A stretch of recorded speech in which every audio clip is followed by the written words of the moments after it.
Bonjour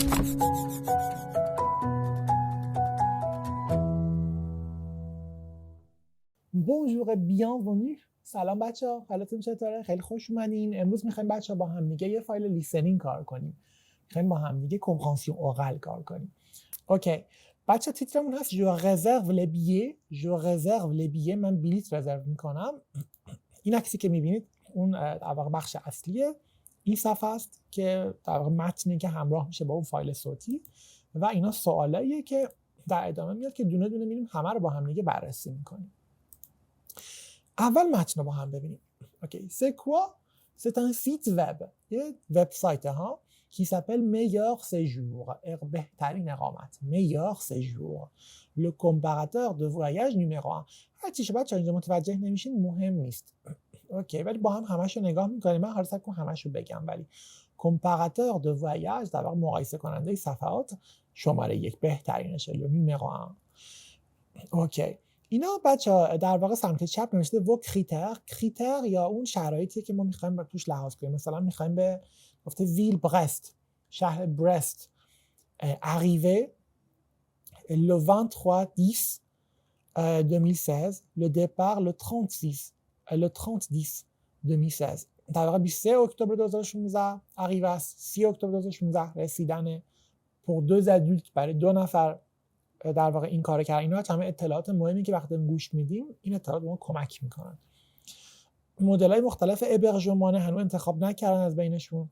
هتل داریم، لوکاسیون دو واکانس، شامبر دات، کامپینگ، اوبرژ دو ژنس، شامبر بچا سامپل، دوبل، 3 پلوس، پری پار نوی، قیمت برای هر شب، moins de 30 euros، entre 30 euros et 49 euros، 50 79 euros یا 80 euros et plus. پس اینم قیمت هست برای هر شب. و این صفحه که براشون باز شده بخش اکوی از توی شامبر دات توی در واقع استان فینیستر و شهر برست. شهر برست توی فرانسه. اوکی. 2 تا بخش براشون آورده. یکی لو کلو فلوری و chez Clara et Jacques. تو کلو فلوری بچه قیمت رو نوشته 45 euros par nuit. grande chambre double. شامبر دوبل داره، یعنی که اتاقی که تختش بزرگه، یکی 2 تخت است. avec salle de bain که حمام هم داره. proche aéroport نزدیک فرودگاه، نزدیک فرودگاه است. petit déjeuner inclus یعنی صبحانه هم شامل میشه، صبحانه هم روش هست، کلمه inclus. اینجا هم رزرو است که میتونیم بزنیم روش برای رزرو کنیم. برای chez Clara et Jacques 48 euros par nuit تقریبا هم قیمت. chambre double avec salle de bain à 10 minutes du centre-ville 10 دقیقه مرکز شهر à 10 minutes du centre-ville. petit déjeuner inclus صبحانه باز دوباره شامل میشه. اوکی. خیلی خوب بچه حالا که با هم دیگه دیدیم در واقع متنشو، بریم با هم دیگه فایل صوتیشو گوش بدیم. حدوداً 3 دقیقه است. بعد که گوش کردیم من دوباره برمیگردم. Unité 8. Bonnes vacances. Page 118. Document A. Je réserve les billets. Bon, je suis sur le site de la SNCF. Alors, aller-retour, départ Paris, arrivée Brest. Date de départ? Le 23 octobre. Ah oui. 23/10. Et le retour? Le 30 octobre. 30/10. Voilà. Alors, il y a 3 trains le matin, 5h30, 7h50 et 10h10. À quelle heure tu veux partir? Oh là là, 7h50 c'est tôt. 5h30 c'est pire. 10h10 c'est mieux. On arrive vers 14h à la gare de Brest. D'accord, 10h10. Et pour le retour, 14h, 16h50 ou 18h. Qu'est-ce que tu préfères? J'aime mieux partir à 14h. Ok, 14h c'est bien. Voilà, c'est réservé. On a les billets. Voyons le logement maintenant. Oui, je vais sur meilleurséjour.com. Alors, la ville, Brest. Ensuite, qu'est-ce que tu préfères? Un hôtel ou une chambre d'hôte? Les chambres d'hôtes sont aussi confortables que les hôtels et souvent moins chères. Et les petits déjeuners sont meilleurs qu'à l'hôtel, non? Et puis, on est chez les habitants. C'est sympa. D'accord. Alors, je coche chambre d'hôte. Et on choisit chambre double. Ensuite, prix par nuit? Oh, je ne sais pas trop. Attends, essaye 30 à 49 euros. D'accord. Hop, rechercher. Oh, regarde, le Clos Fleury. Ça a l'air pas mal, hein? Les chambres sont grandes. On réserve? Je ne suis pas sûre. Il y a aussi chez Clara et Jacques. Leur chambre est plus chère que la chambre du Clos Fleury, mais elle est plus proche du centre-ville. Oh, j'hésite. Je préfère loger près du centre. Et puis, regarde la photo. La chambre est plus claire et plus confortable. Il y a une baignoire dans la salle de bain. Oui, tu as raison. Allez, on réserve la deuxième chambre. Chez Clara et Jacques, donc. Et pour les services, est-ce qu'il y a du Wi-Fi? Je ne sais pas. On peut envoyer un mail pour demander des précisions. خب بچه بریم با هم دیگه حالا سوالاشو ببینیم که و از نزدیک دوباره یه بار دیگه بررسی کنیم این فایل صوتی و ببینیم که میتونیم پسش بر بیایم یا نه. La première question qui parle کی صحبت میکنه؟ یه بار دیگه بچه یه تیکه های از این رو با هم دیگه گوش بدیم خب و ببینیم که چند نفرن در واقع کسی که صحبت میکنن. Date de départ? Le 23 octobre. Ah oui. اوکی بچه دیدین الان در واقع صدای کیا رو شنیدین؟ تو کل فایل صوتی هم همین بود، کسی دیگه اضافه تر از این نبود ها، یه آقا و یه خانم. پس کی parle? Un homme et une femme parlent. Ça c'est la première question. کی parle? کی صحبت میکنه؟ این کی، او، pourquoi اینا در واقع بیزیک ترین یا بیسیک ترین سوالا، اینا پایه‌ای ترین سوالایی هستن که ممکنه ازمون راجع به یک مطلب یک کمپرهانسیونی بپرسن. درسته؟ چه ریدینگ باشه چه لیسنینگ باشه. اوکی. بریم سراغ سوال دوم. بچه دوزیم کسیون من باز دوباره براتون متنم قرار دادم. Qu'est-ce qu'il réserve? Qu'est-ce qu'il réserve? چی رزرو میکنن؟ A. Le transport. B. L'hébergement. C. Le transport et l'hébergement. یعنی که فقط برای حمل و نقلشونه، برای مکانی که میخوام برن توش، یا هر دوتاشه. اوکی. خب بچه با هم گوش بدیم. Je suis sur le site de la SNCF. Alors, aller-retour. Ok, nous avons entendu le mot aller-retour. Aller-retour. Départ Paris, arrivée Brest. دیگه چی شنیدیم بچه ها؟ départ Paris, arrivée Brest. پس aller-retour راجبه چی بود بچه؟ راجبه در واقع جابجایی و بلیط و اینها بود ها. départ Paris از پاریس حرکت میکنیم. arrivée Brest به برست میخوایم برسیم.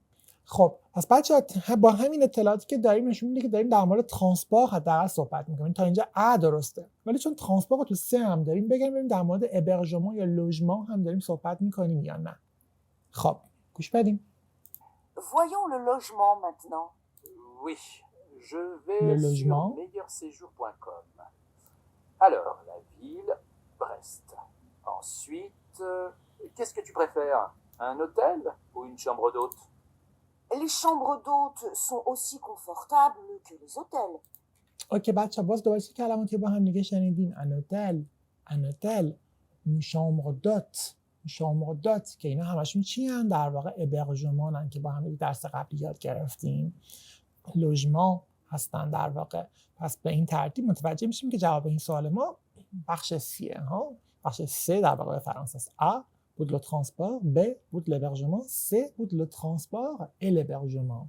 اوکی. خب بچه بریم سوال بعدی. Quels sont les critères de choix؟ فاکتوراشون برای انتخاب چی بود بچه ها؟ راجب چیا میخوایم سوال بپرسیم؟ تیپ d'hébergement مدل اونجا که میخوان توش اقامت کنن، تیپ de chambre مدل اتاق و پری قیمت. باز با هم دیگه اون تیکه مرتبطه رو گوش بدیم. Brest. Ensuite, qu'est-ce que tu préfères? Un hôtel ou une chambre d'hôte?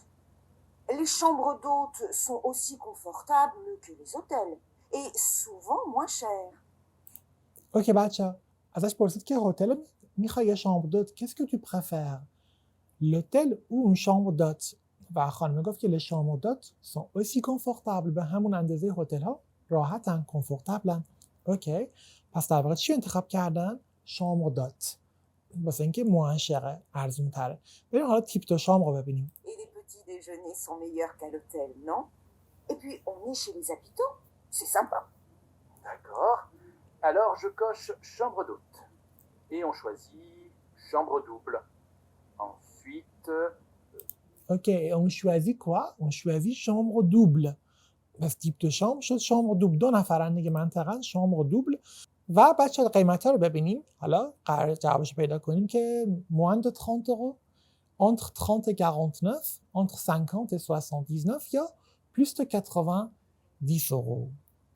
گوش بدیم. prix par nuit? Oh, je ne sais pas trop. Attends, essaye 30 à 49 euros. D'accord. خب خانم چقدر پیشنهاد داد؟ 30 à 49 euros. اوکی پس بچه این هم شد جواب این سوال. تیپ d'hébergement chambre d'hôte، type de chambre chambre double va prix 30 à 49 euros. Ok, très bien. Question suivante. Quel est le meilleur choix pour la taille de chambre? Pour le prix, pour le lieu, pour le confort. دو تا بچه آپشن داشتن، le Clos Fleury و chez Clara et Jacques. Ok. پس Clos Fleury سبز نوشتم، chez CJ همون Clara et Jacques به قرمز نوشتم. باز دوباره با هم دیگه بچه‌ها گوش کنیم این تیکش رو یه بار دیگه ببینیم که برای سایز اتاق، برای قیمت، برای مکان و برای کامفورت کدومشون از نظر بچه‌ها، از نظر این دو نفر انتخاب بهتری بوده، meilleur choix بوده. اوکی بچه‌ها با هم دیگه این تیکه رو گوش بدیم.